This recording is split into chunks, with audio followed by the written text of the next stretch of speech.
როგორ ხართ, რამდენად უსაფრთხოდ გრძნობთ თავს, ოჯახთან ერთად წახვედით, ბავშვები როგორ შეეჩვენენ ახალ გარემოს?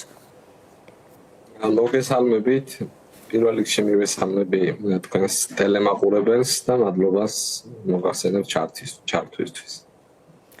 ჩეხება თქვენს პირად ამბავს, პირად უსაფრთხოებას. კი.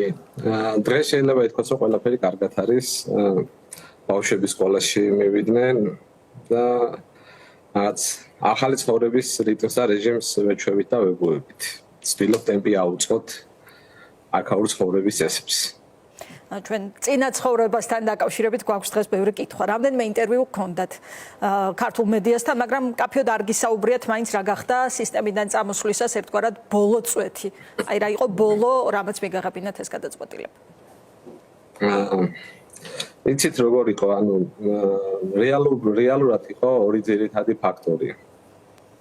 პირველი ეს იყო ზოგადად სისტემა სამინისტრო გავიდა კონსტიტუციური ჩარჩოებიდან და ეს მარტო ჩემი მოსაზრება და ჩემი შეხედულება არ არის. ამას ხედავს როგორც საქართველოს მოქალაქეები და ამას ხედავს და აფიქსირებს საერთაშორისო საზოგადოებაც. სამწუხაროდ სისტემაში მომუშავე მაღალი თანამდებობის პირებმა შეიძლება არ იცოდნენ სამინისტროს დებულება. დებულებაში წერია ესეთი ჩანაწერი, რომ სამინისტრო თავის ფუნქციების განხორციელებისას წარმოადგენს სახელმწიფოს.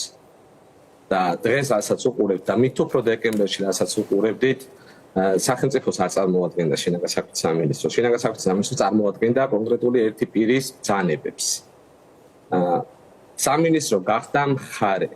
ანუ სამინისტროში აშკარა იყო, თუ არა ხარ ოცნების მხარდამჭერი, ან არ მოგწონს ის პოლიტიკა, რომელსაც ოცნება ატარებს. მტერი ხარ და შენზე ხდება ძალიან ესეთი აგრესია. თანამშრომლების მიმართ იძულება, რომ იცით რა, უნდა მოგწონდეს ის, რასაც მთავრობა აკეთებს. ზოგადად სამინისტრო ინსტიტუციურად არის აღმასრულებელი ხელისუფლების ერთ-ერთი შტო, ხო? ანუ რასაც იღებს პარლამენტის საკანონმდებლო დონეზე, მერე მთავრობა ახორციელებს უკვე სამინისტროების შესაბამისად და სამინისტრო როგორ ახორციელებს, ანუ დაყოფილი უნდა გქონდეს თავისი ამომრჩეველი, სხვისი ამომრჩეველი, თავისი მომხრე და სხვისი მომხრე, ანუ განსხვავებული აზრის მიმღეობა მოკლეს, თლიანად მოკლეს და ფუნქცია ერთ-ერთი მრავალი ფუნქციისგან რაც სამინისტროს აქვს, ერთ-ერთი აქვს ადამიანის უფლებებისა და ღირებულებების დაცვა. და ის რაც დეკემბერში მოხდა, თლიანად ეწინააღმდეგებოდა ამ პროცესს. ეს იყო ერთ-ერთი ყველაზე მნიშვნელოვანი და მეორე ეს იყო რეპუტაციული ზიანი, რაც მე სამსახურშიც განვაცხადე და იქაც ვთხარი. ეს სამწუხაროდ მათ არ ესმით, იმიტომ არ ესმით, რომ ჩემთვის მაგალითად მე ჩემი სოციალური წრე მყავს.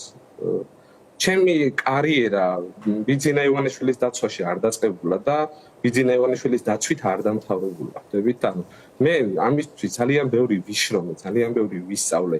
თითქმის ყველა საფეხური გავიარე კარიერული ცხოვრების მანძილზე, რაც კი შეიძლებოდა გამევლო დამოუკიდებლად მათგან განსხვავებით ვიღაცის ტელეფონის ერთი ზარით დანიშვნისა. შესაბამისად, ანუ მე არ მიიღირდა იმ მოცემულობაში ყოფნა, იმ გარემოში ყოფნა, რომელსაც ვფიქრობდი და მიმაჩნდა, რომ არასწორი იყო.